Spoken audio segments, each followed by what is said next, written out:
Welcome to On the Fly College Edition, a podcast presented by Playfly Sports. I'm your host, Gene DeFilippo. Playfly Sports is the full-service marketing and media company bringing digitally enabled innovations to the sports industry. Our guest on today's podcast is the very successful Director of Athletics at Auburn University, Allen Greene, and the founder and CEO of Playfly Sports, Mike Schreiber. Allen, it's always great to see you, my friend. We've been friends for a long, long time, and congratulations on all the good things that you continue to do at Auburn. Well, Gene, thanks for having me, and Mike, thanks for being a part of this as well. Yeah. Thanks for being on. This is awesome. I'm excited to do this. So thanks, Gene. Thanks, Allen. Yeah. Allen, take us from college. There's a lot of young administrators that are out there that would like to be like you. Tell us your story from college and take us to how your climb to be the director of athletics at one of the top athletic schools in the country. Sure. Yeah, Gene. Well, like I said, I'm honored and humbled to be on with you today and to try to share some wisdom and some of my life experiences. Hopefully, will be beneficial to those who are listening. So I went to school at the University of Notre Dame, and I was a baseball player there. And I went to Notre Dame because I wanted to get, number one, a good education. I wanted to have access to a robust international network. And I wanted to be a Hall of Fame Major League Baseball player. And I think this is all important context because I was a finance major in college. Some people call it finance, but I'm probably more normal than just call it finance. And the reason why I wanted to major in finance is because I wanted to have an understanding of money. And I wanted to be able to manage, at least somewhat intelligently, my money when I was a Major League Baseball player making millions and millions of dollars. And I didn't want someone to take advantage of me or at least reduce that risk. And so I remember sitting in one of my finance classes, intro to finance actually, and the professor was talking about, the S&P 500 and the Dow. And for me, Dow was a chemical company, and the S&P 500 I thought was the Indy 500. So there's no question I was a late bloomer when it came to my major, but was able to work hard and get through it successfully. As a baseball player, I got drafted as a junior. And one of the reasons why I got drafted is because I played with another player named Brad Lidge, who was a first-round draft pick. We were the same class. He was a very high draft pick, obviously, and I was able to shine behind his shadow. And I think that's important to know because you're always on a team where there's someone who is going to be better than you.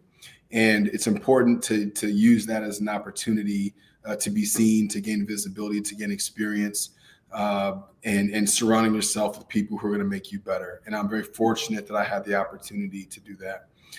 I got drafted my junior year, played professional baseball in the Yankees organization for 3 years, and learned very quickly how different college and professional sports is, and understanding that the business of professional sports is about the numbers and making the numbers work. Whereas in college and, the enterprise piece of pouring into young people and helping develop them. And I certainly understood and realized that you have to be your authentic self. You have to find out who you are. There are lots of people who you're trying to impress in professional baseball. And if you get too far away from what got you there, then you're not going to last very long. And that I'm an example of that.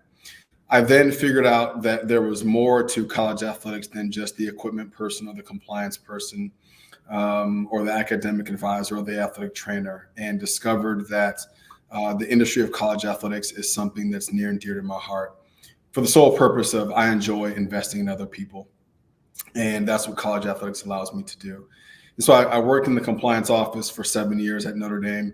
I made the unusual jump from compliance to development at Notre Dame, and then got an opportunity to go down to Ole Miss as a fundraiser. And I was down there for 3 years, and then had an opportunity to be the number 2 at the University at Buffalo for 4 or 5 years, and then was able to take over as the internal candidate as the AD at Buffalo when my predecessor went to Central Florida, and his name is Danny White. And then, 2 years there, and for, bless the Lord, for some reason, I was blessed with the opportunity here at Auburn, and decided to come back down to the SEC and really pour myself into our staff and our student athletes here. Wow, that's a great story. That's a great story, and a lot of hard work, and you know what? A lot of patience. You stayed at different institutions for periods of time. You really, really invested in your profession, and look what happened. That's awesome. Yeah, and Allen, you forgot to mention that you're a WIAA champion as well. So, yeah. We also manage the WIAA, the Washington State Athletic Association multimedia rights as well. So, there's some athletic championship prowess also. That's right. You've given me street credit with our basketball team. We were the state champs in basketball. We were the state champs in football also at my high school. And so I'm very fortunate and blessed to have gone to a high school that had very high academic standards and also very high athletic standards. Yeah. Well, we've got you and Mike here in conversation. Playfly is really fortunate to have Auburn University as one of our properties. We're very proud of it. And Mike, why don't you start and just talk a little bit about our relationship with Auburn and some of the neat and exciting things that we've been able to do together that have been mutually beneficial. Sure. Yeah. And for us, we're a new brand in the marketplace. So we acquired some businesses, and that's how we came to be over the last couple of years. So we're from our standpoint, we're coming at it from a little bit of a different angle, trying to be slightly different in the way we approach the business of multimedia rights. And partners like Allen and the Auburn Athletic Department are really fit right in line with that, trying to think a little differently about how we approach the business, focused on innovation, focused on trying new categories, new opportunities to grow the business, new ways to think about it. I mean, I love working with Allen and the department there. We got an amazing team with Ben running the shop there at Auburn locally, and David Shoemaker supervising for us. But a lot of fun stuff. I mean, one of the most recent interesting things that we got to be a part of and support, both from a commercial perspective and just from a school perspective, was the tip-off at Toomer's Corner, which is always fun, last month to kick off the basketball season. And just an amazing time, bringing some sponsors in, having that experience right out there on the street is just a fun and really unique. Like that's what I love, and that's what gets me excited about working with partners. It's something that doesn't happen at any other school in the country. That is an Auburn thing, and that's exciting. And I love that type of stuff and those arrangements where we can bring in sponsors to support events like that, to be able to keep those traditions alive. So that's exciting for me, and I love being a part of working with Allen and the department, and continuing to grow and do more innovative things going forward. Why don't you add to that, if you would, please, Allen? Yeah, so we were talking offline earlier about time spent with Mike, and what I appreciate about Mike is his creativity, and he thinks outside the box, which is awesome. One of the challenges I think that college athletics has is we are so deeply tied to tradition, and how you go about striking that balance between tradition and innovation is something that I think that all of us in our industry face. And we ended up having lunch a few months ago, and it was a long lunch, but it was a really good and productive one. And we talked about just some creative things that athletic departments can do to give people a peek in, behind the curtain. And for us who are in this industry, we're so close to it that being in the locker room isn't a big deal. Being on the sidelines isn't a big deal. Like that's part of our job. But to bring the fans inside those spaces is something that is incredibly valuable. And Mike thinks that way. He thinks from a fan perspective, which is incredibly beneficial. And I look forward to pushing the envelope a little bit here at Auburn to create an environment where we provide value to our fans, we provide exposure to our athletic programs, and that we really create some synergies to be at the forefront of this innovation while also trying to keep a semblance of tradition. It's great. I've often said that Mike and Bruce Pearl have something in common. They take their shirts off at football games? I don't know. Oh, no. But not yeah. But when you get done with an hour meeting with Bruce Pearl or an hour meeting with Mike Schreiber, you need a nap, because those two are so full of ideas and enthusiasm and passion, and oh my goodness. So those two that goes back to my point earlier about surrounding yourself with people who make you better. Yeah. Right. And part of that making you better is surrounding yourself with people who are different than you and who think differently than you do and who come to the table with different experiences. And so like the conversation with Mike, although it was a long lunch, but it flew by because it was such an engaging dialogue. Yeah. Well, and I just just fun, right? To work in sports, right? We all get to go to games, and I know you, Alan, you got to worry about the wins and losses more than I do. So yeah. I get a little bit of the lower stress level than you do during game day. But it's exciting. I mean, to be able to support student athletes and then be a part of the sports industry and a part of an amazing university like Auburn is it's exciting. I mean, I love this space, so I just get excited and always happy to talk about new ideas and try new things. So that's we've got some stuff coming down the way that we're talking with you guys on to get developed, and a big fan of more content, more digital platform opportunities, all of those things really to drive the awareness of all the great activity that's happening with both the students and the program. So no, absolutely. Alan, let's get back to you and your career. What advice would you give to a young Allen Greene on his way up the ladder in intercollegiate athletics?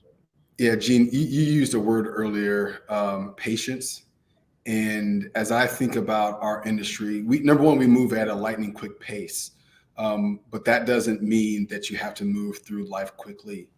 I think having patience and being at an institution long enough to have an impact, long enough to go through two or three cycles so that you have a better knowledge base of how the flow works. I'm in year 4, or I'm about to enter year 4, and I'm still learning on the job. Like I still feel like I'm new in many respects. And so having patience to just soak in what an institution or an organization has to offer, in my opinion, is really important. I think people are very eager and ambitious and want to advance and move up the ladder, which is great. I love it. And I want to surround myself with people who are aspirational. But I think that there needs to be a cadence, and that cadence is different for everybody. But there needs to be a cadence as people move along through. And so don't rush to get that next job, right? Don't take one thinking, okay, I'm going to be in this job for a year, 2 years, or 3 years, and then I'm going to move on to the next thing. The best advice that I received as an up and comer, and I've shared this with other people, is beyond this patience piece is Bernard Muir, who's the AD at Stanford. And he, of course, got this from somebody else, and he'll readily tell you that. But is that be the best at where you are.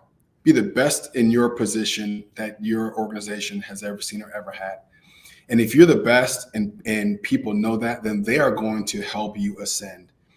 And it's not just about trying to be a show off or a showboat, but how do you make your organization better? And your colleagues will identify you as a leader if you're able to make the team better. And part of my strategy and style is everything's about the team. No one individual is going to add more value than the collective of the team. And so we talk about being the best that we can be for each other to make our organization better. And the better our organization, the better opportunities that we're going to have. I love to hear you talk about teamwork. My good friend Bo Schembeckler, who passed away, had one sign above his desk, and it said, "Just coach the team, the team, the team, the team." And everything that was done at Michigan was done with the team in mind. Right. And when you run an organization like you're running, Alan, and you're having everybody pulling in the same direction, that's why you're having such great success. Yeah. And Gene, and just to follow up really quickly, they're easy concepts, but they're really difficult to do. They really are. Really, really difficult to execute. And that's why I think it's important that you have to continue to work at it. I am not perfect. I'm not a perfect leader. I'm not a perfect person. I do the best I can, and I work really hard to help people understand that I expect and want feedback so that I can be better, so I can help make the team better. Right. You talked about leadership, and you've worked under different athletic directors in your time. What are some of the characteristics of really, really good leaders? I think a combination of confidence and humility, right? So knowing that you know what you're doing, but knowing that you don't know everything. A sense of humor. These jobs are stressful. They wear on you, and you have to be able to laugh. I think resiliency. And when I say that, I mean, the job has changed, and I would argue, you can argue it's changed over the last 10 years or the last 2. I think both of them are true.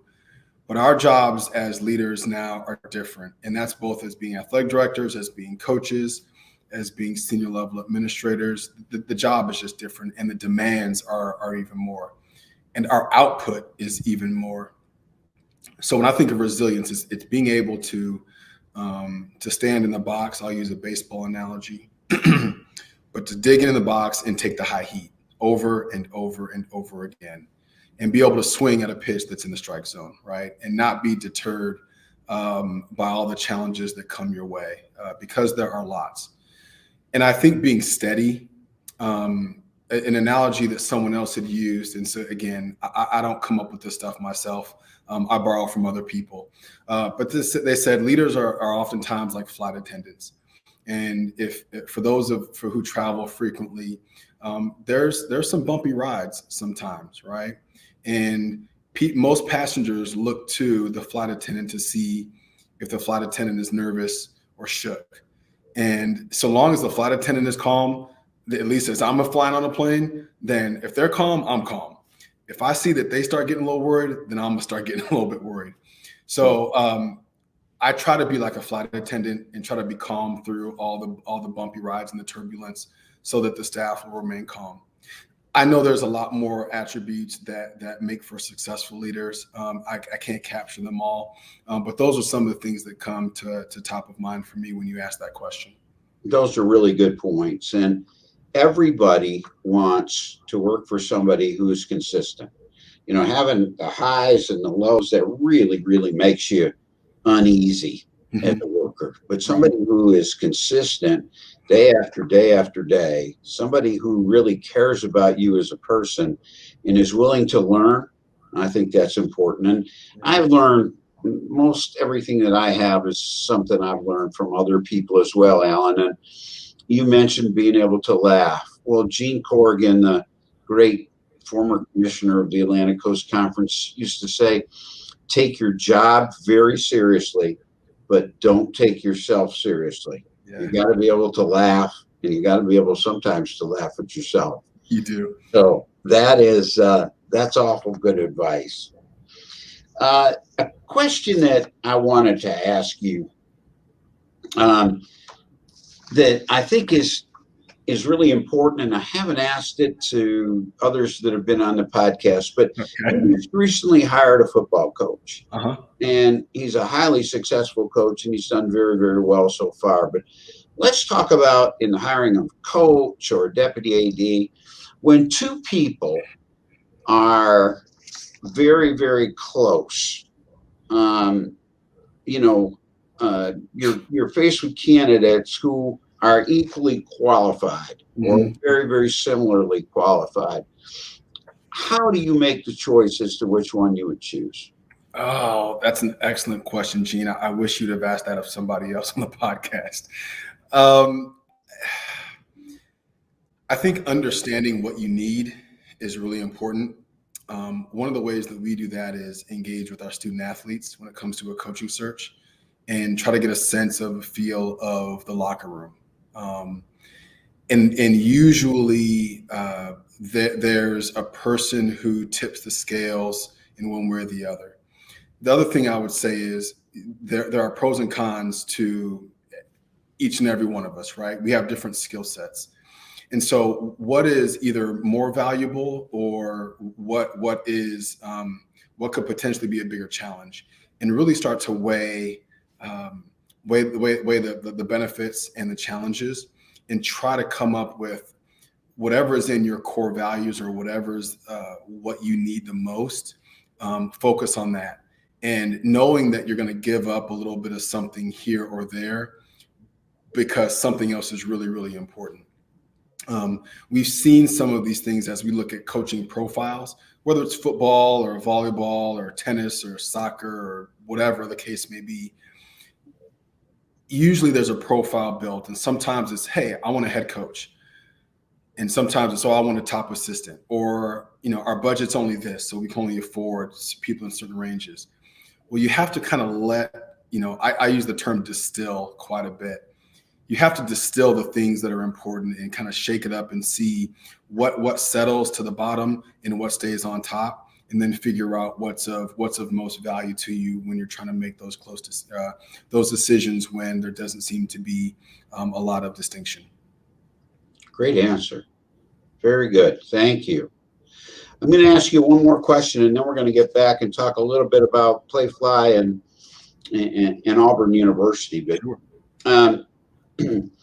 you've had a lot of successes in your time as an assistant athletic director, an associate athletic director, and now director of athletics at two different institutions. What are some of the most rewarding things or instances or times that you have experienced in your time in intercollegiate athletics? Yeah, that's a very intriguing question. And I think some would expect for leaders to say, some sort of a championship, experience, a bowl game, a national championship, a conference championship. And my response is has some of that embedded in it, but there, in my mind and for me, the enjoyment and the successes requires the acceptance of delayed gratification. And so I know that, we get judged by the scoreboard, which is fair externally. Internally, I'm more engaged in the process that produces the outcomes that we desire on the scoreboards. And so I'll never forget, being a sport administrator is a very rewarding role to have in our industry.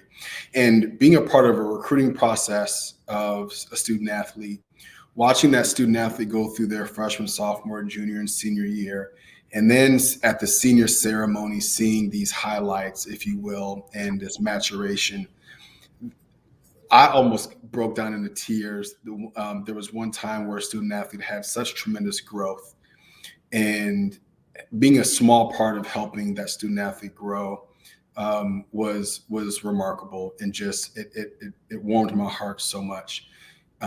I cherish those moments. There was another experience where we actually won a championship, but there was a lot of hard work that went into it.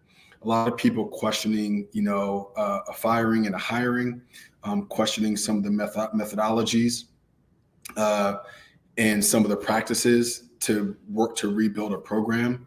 And so when you finally are able to achieve success, it wasn't the fact that we were successful. It was the fact that it demonstrated that all the hard work and all the tough decisions and all the sleepless nights ended up paying off. And so those are the things that I cherish most about some of the experiences that I've had in this industry thus far. Yeah, that's a great answer. We when I was the athletic director at Boston College, I've been gone 9 years now, but we beat Notre Dame a number of years in a row. We won 4 national championships in hockey, and all those are great, but they weren't any better than the time that we had a student athlete named as the first Rhodes Scholar in Boston College's history. Yeah. And that, as much as anything, uh, really, really excited all of our staff to think that we took a young man who was 18, or a boy at 18 years old, and by working with our staff and our people, at age 22, he graduated, was very successful in his sport, competed in the Olympics, and became a Rhodes Scholar. That was one of the really, really exciting and rewarding things. Right, Mike. Gene, just really quickly, I think that's a good. I think that's a great segue, because I know we're going to talk some more about Playfly and their relationship. But those of us who are in the industry, that's what we deal with and see every day. Like, that's our everyday experience. Whereas the Germal fan and the season ticket holder doesn't see the work that the academic advisor puts in, right? Doesn't see either the missed practice time to be able to study for this exam, or the excitement of some sort of academic success, or dealing with an injury or a death in the family. They just see the final score, right? And we see all the things that lead up into it, which is, again, why I go back to Mike's vision for some of this behind the scenes content, if you will, I think can be incredibly valuable for our fans, and telling the story of what it is that we do. Great. Mike, take a couple minutes and take us through what you and Allen are going to do to help to provide more content and to keep the people who love Auburn, both alums and fans and sidewalk alums and everybody else, updated on all the good things that are happening at Auburn University. Yeah, Mike, what's your plan? Yeah. Let's go. Let's hear it.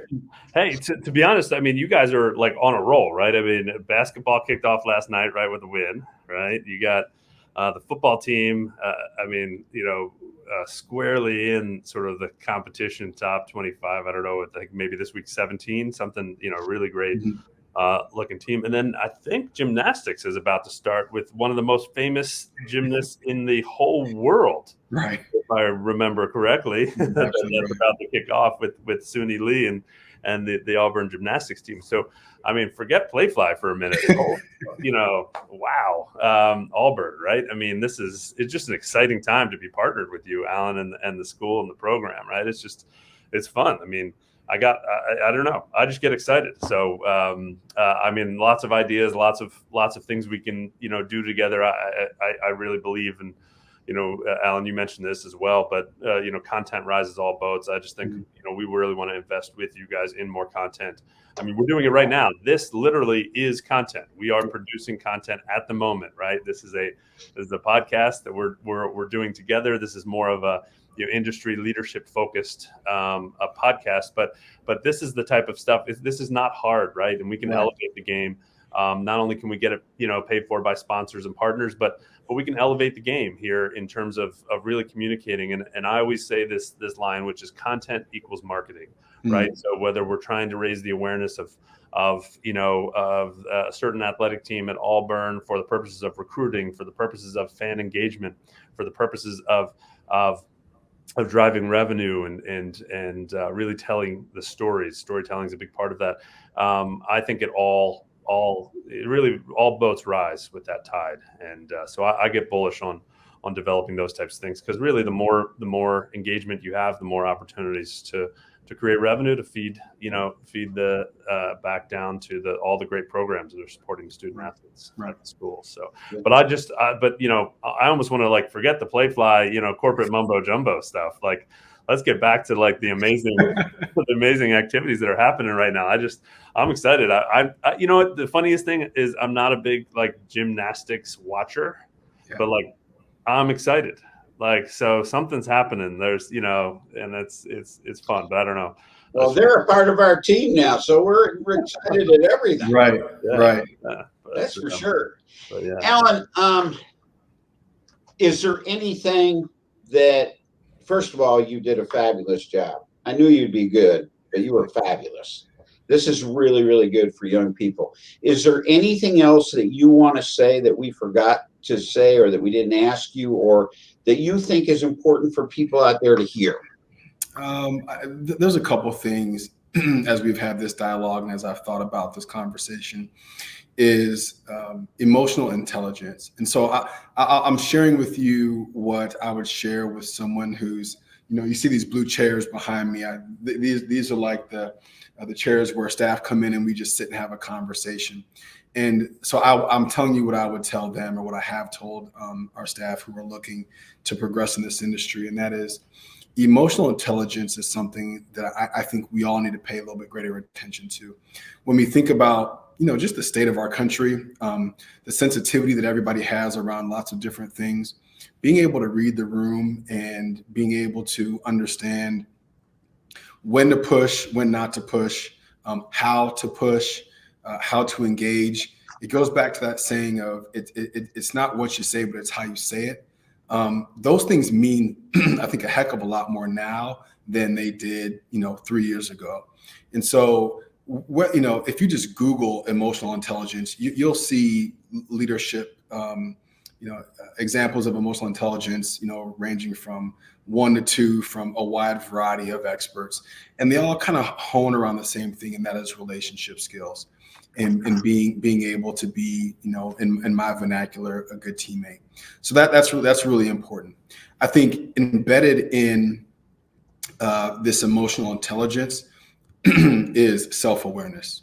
And so we all need to take inventory and to do have a self-scouting report and really ask ourselves, when I walk in a room or I'm engaging with colleagues, what are they thinking about, right? What enters their minds? And that may be very different than what we think we're giving off, right?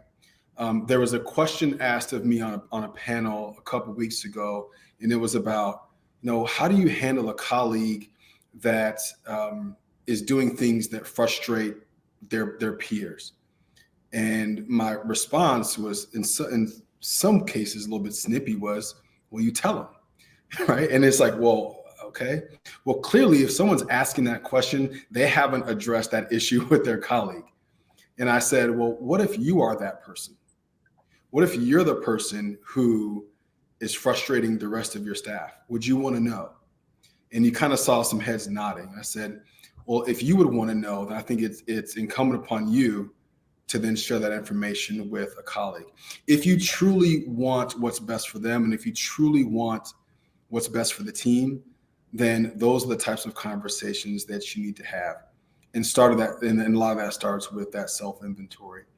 So self-awareness and emotional intelligence, I think, are two things that are going to help us all be more critical thinkers and better problem solvers as we get into a world, as we are already in a world that is much more complex post-COVID than pre-COVID. Very good. Very good.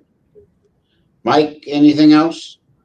No, just excited to be partnered and lots of good activity. We're talking about sports, but on the business side too, just traditional sponsors. We got big renewals coming in from Verizon and